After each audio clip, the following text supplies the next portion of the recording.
Ang problema kasi sa inyo, kapag sobrang bait ng tao, akala nyo tanga. Pag lagi kayong pinagbibigyan, lagi kayong pinagmamalasakitan, lagi kayong iniintindi, akala nyo uto-uto. Hindi nyo alam, may mga tao lang talagang mahaba ang pasensya sa mga katulad nyo makikitid ang utak. Imagine ninyo, nagmamalasakit na yung tao sa inyo, tatawagin nyo pang tanga, aabusuhin nyo pa.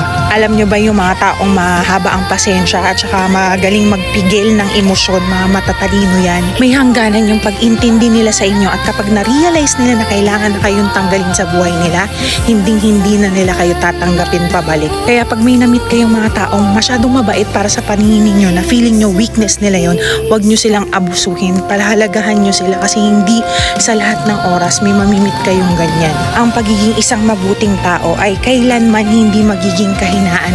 Pinagpapala ng Diyos ang mga yan at kayong mga abusado, tingnan nyo, lagi kayong napag-iiwanan.